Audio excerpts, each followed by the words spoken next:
US tariffs on Canadian goods jumped from 0.1% to 5.9%. Steel and aluminum exports dropped 25%. Canadian unemployment hit 7.1%, the highest since 2016 outside of the pandemic.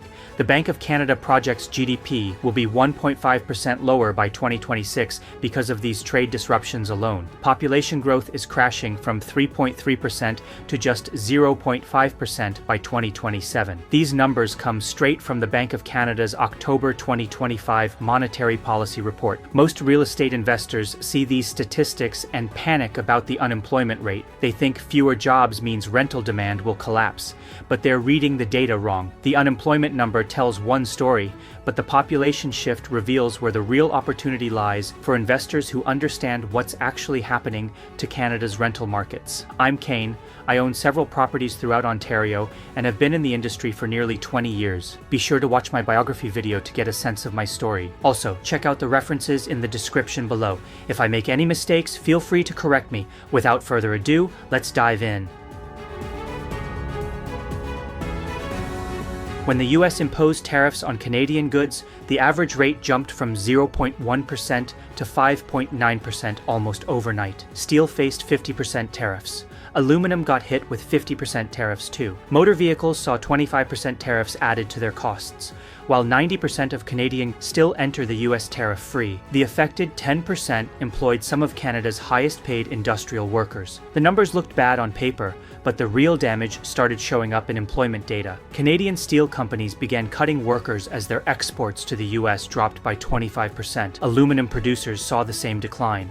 These weren't minor adjustments to production schedules. Companies laid off entire shifts when their biggest customer suddenly became too expensive to serve. Steel workers in Hamilton were among the first to feel the impact. These were well-paying manufacturing jobs that supported families with stable housing. Hamilton isn't the only city dealing with this problem. Aluminum smelters in Quebec cut production and workers. Auto parts manufacturers in Windsor reduced their workforce as vehicle tariffs made their products less competitive. Each job loss removes a potential tenant from the rental market. The Bank of Canada calculated the economic impact of these tariffs.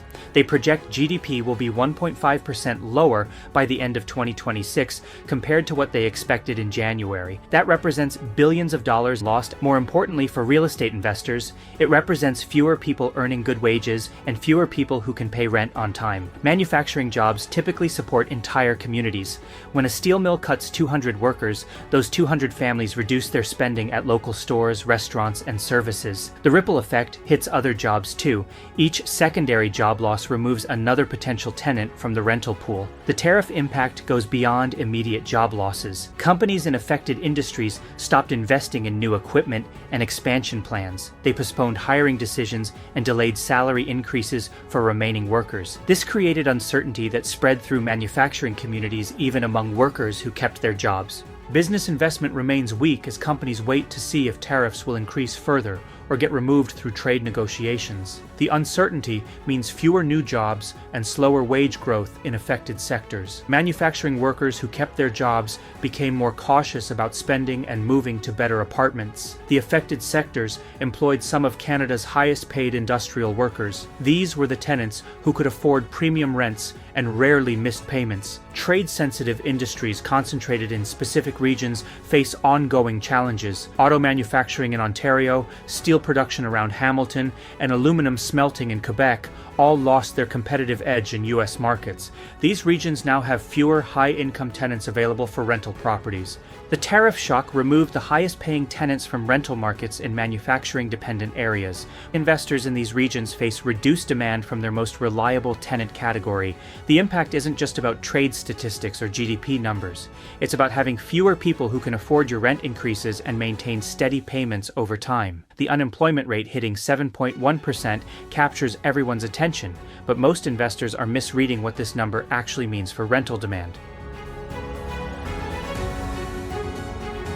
Real estate investors see 7.1% unemployment and start panicking about rental demand. They assume unemployed people can't pay rent and vacancy rates will spike. The Bank of Canada report tells a different story when you look past the headline number. Unemployment at 7.1% represents the highest level since 2016 outside of the pandemic period. That sounds bad until you examine where these job losses occurred.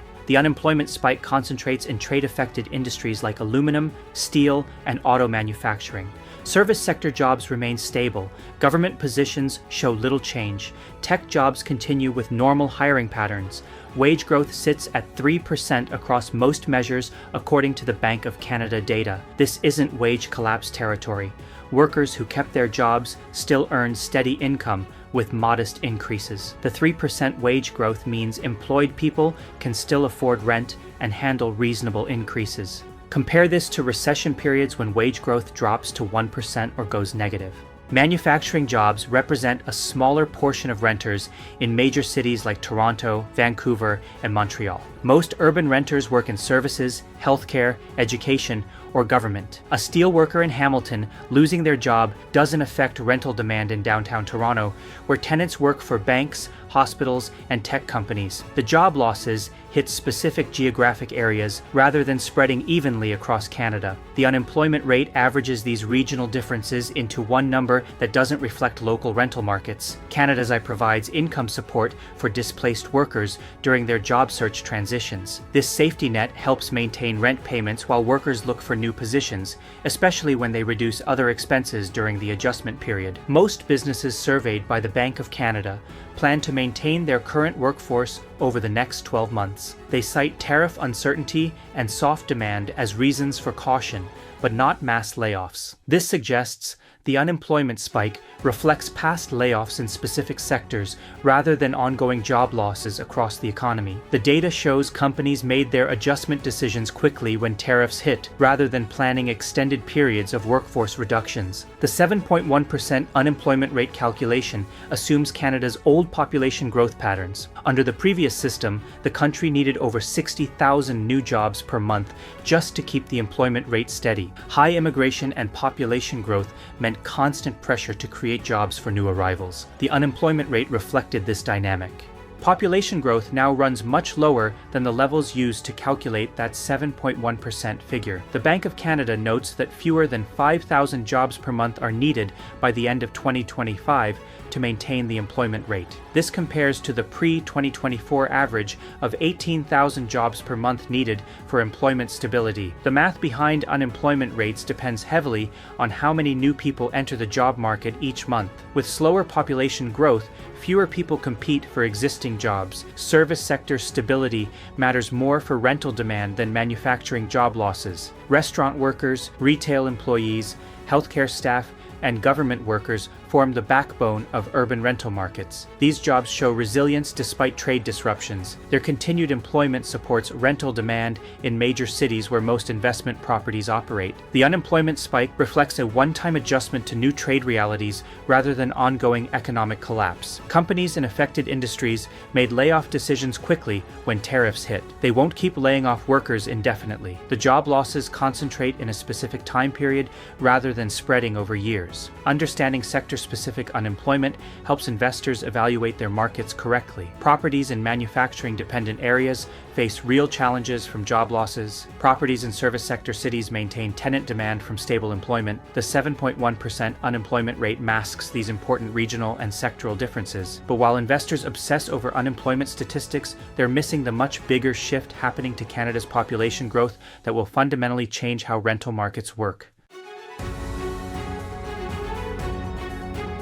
Canada's population growth is dropping from 3.3% in 2024 to just 0.5% by 2026 to 2027. This represents a massive shift that investors haven't factored into their strategies yet. The difference between 3.3% and 0.5% population growth means adding 1.3 million people per year versus 200,000 people per year. Under the old system, Canada welcomed over 1 million new residents annually who needed places to live. They competed for rental units and pushed demand higher in every market. The new numbers show this tenant pipeline shrinking to a fraction of previous levels. Most investors still operate under the old assumptions. They expect constant population pressure to drive rental demand higher each year. They plan for tenant turnover knowing new arrivals will quickly fill vacant units. The math worked when Canada added over 60,000 new people to the job market every month. Investors could rely on this steady flow of potential tenants. The new reality requires only 5,000 new jobs per month to maintain the same employment rate. This massive reduction in job market pressure means the 7.1% unemployment rate will drop faster than most economists predict. Even with slower job creation, fewer people entering the workforce makes employment recovery much quicker than traditional models suggest. Government policies aimed at reducing newcomer inflows drive this population slowdown. Immigration targets dropped significantly from previous years. Temporary foreign worker programs face new restrictions. International student caps limit another source of rental demand. Each policy change removes thousands of potential tenants from monthly market entry numbers. The population shift creates fewer new tenants entering rental markets each month, but it also means fewer new competitors for existing tenants. Under high population growth, landlords competed intensely for new arrivals who had many housing options. Lower population growth reduces this competition pressure, giving tenants more negotiating power because landlords can't easily replace them with new arrivals. Rental markets transform from growth-focused to retention-focused under these conditions. Finding new tenants becomes harder when fewer people move to Canada each month. Keeping current tenants becomes more valuable when replacement options shrink. Investors need different strategies for markets with stable tenant pools rather than constantly growing demand. Consumer spending patterns reflect this demographic shift. The Bank of Canada expects consumer spending growth will average 1.5% over 2026 to 2027, down from 2.8% in 2025. This slowdown comes from weak labor markets constraining household spending power. Lower population growth reduces overall spending demand across the economy.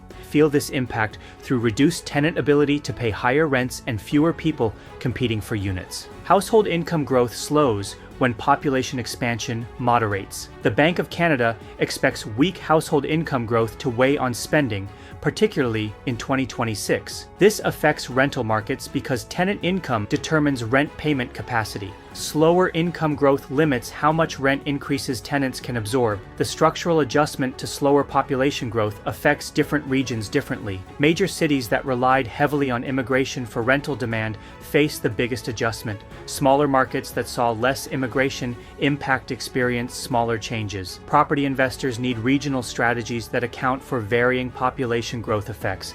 Consumption per person is forecast to expand at just 1% on average between 2026 to 2027. This modest growth rate reflects the new demographic reality where fewer people drive economic activity. Rental markets must adapt to tenant spending patterns that grow more slowly than during high immigration periods.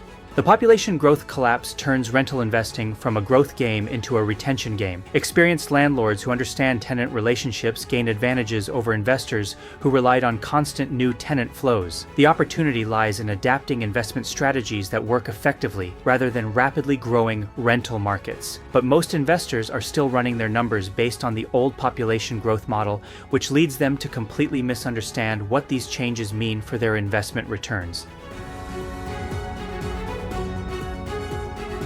Here's the calculation that actually matters for your strategy. Most investors analyze unemployment and inflation, but miss the fundamental math that drives rental demand in these new conditions. Under 3.3% population growth, Canada needed massive rental supply increases every year. The country added over 1 million new residents annually who needed places to live. Investors could count on this steady demand to fill vacant units quickly. Rental markets stayed tight because new tenants arrived faster than new buildings could be constructed. Investors developed strategies based on easy tenant replacement.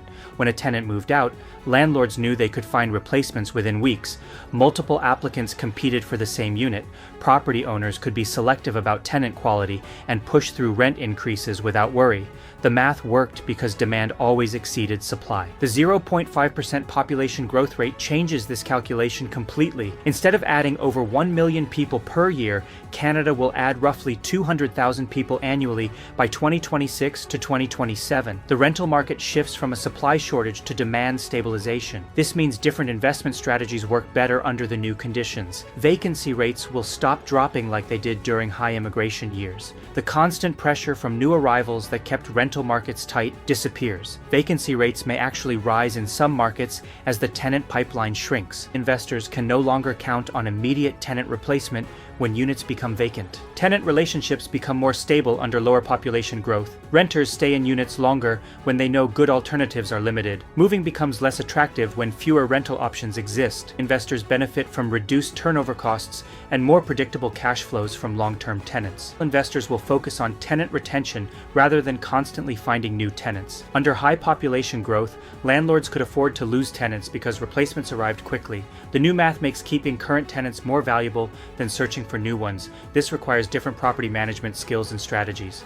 Properties in areas with stable employment will outperform those in manufacturing or trade-sensitive regions. Government jobs, healthcare positions, and service sector employment provide steady income for tenants. Manufacturing job losses from tariffs create rental demand problems in affected areas. The Bank of Canada notes that business investment remains subdued through 2026 due to trade uncertainty, which reinforces why location selection becomes more important when tenant replacement options shrink. Rent increases face more resistance under lower population growth conditions. Tenants know landlords can't easily replace them with new arrivals willing to pay higher rents. The negotiating power shifts toward tenants when competition from newcomers decreases. Investors must balance rent growth against tenant retention more carefully.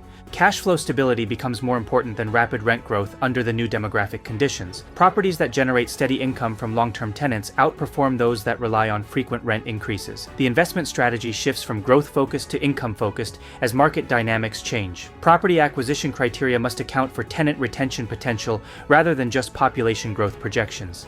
Buildings with good maintenance, convenient locations, and reasonable rents keep tenants longer. Properties that attracted tenants through low initial rents may struggle when replacement tenants become scarce. The math also affects financing strategies. Lenders may view rental properties differently when tenant replacement becomes harder. The research indicates that trade tensions and slower growth put the economy on a permanently lower trajectory, which means lenders will likely evaluate rental properties in different regions with varying levels of scrutiny. Cash flow projections need to account for longer vacancy periods and slower rent growth. Property investors should adjust their financial models to reflect these new market realities. Investors already started adjusting their strategies based on this demographic shift. They focus on properties in stable employment areas. They invest in building improvements that increase tenant satisfaction and retention. They develop better tenant relationships through improved property management practices. These changes won't affect every Canadian market the same way. Some regions will adapt better than others to the new reality.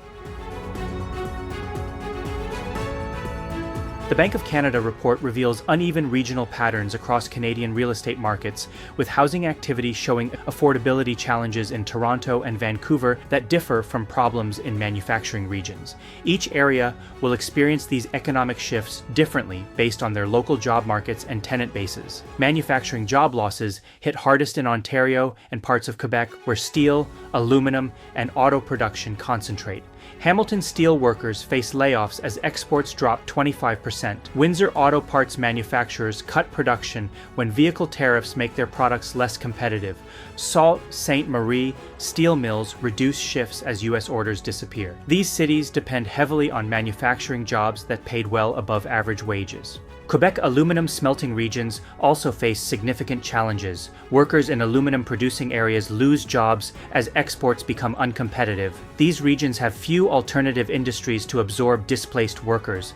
Properties in these manufacturing-dependent communities will struggle to find replacement tenants with similar income levels. Government jobs, tech positions, and service sector employment remain stable in major urban centers. Toronto office workers keep their paychecks despite manufacturing problems elsewhere. Vancouver tech employees continue earning steady incomes. Montreal healthcare workers and government staff maintain employment stability. These cities have diverse job markets that don't rely heavily on trade-sensitive industries. Ottawa benefits from government job stability. Federal employees face little risk from trade disruptions. The city's rental market draws tenants from stable employment sectors.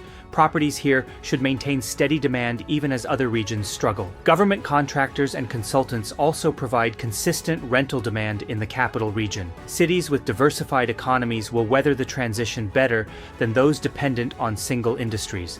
Calgary has energy, finance, and technology sectors beyond oil production. Edmonton combines government jobs with healthcare and education employment. These mixed economies provide multiple income sources for rental tenants when one sector faces challenges. Population growth slowdown affects all regions, but immigration still concentrates in major cities. Toronto, Vancouver, and Montreal receive most new immigrants even under reduced targets. Smaller cities that relied on population growth for rental demand face bigger adjustments. Places like Saskatoon, Regina, and Halifax see fewer new arrivals to fit rental units. This creates two different market types across Canada. Urban centers with diverse job markets experience stable but slower growth in rental demand. Industrial towns face real challenges as manufacturing job losses reduce their tenant pool. The gap between these market types will widen as trade disruptions continue. Energy-producing provinces face their own challenges. The Bank of Canada notes capital expenditure slowdowns in major projects, with oil and gas investment growth expected to slow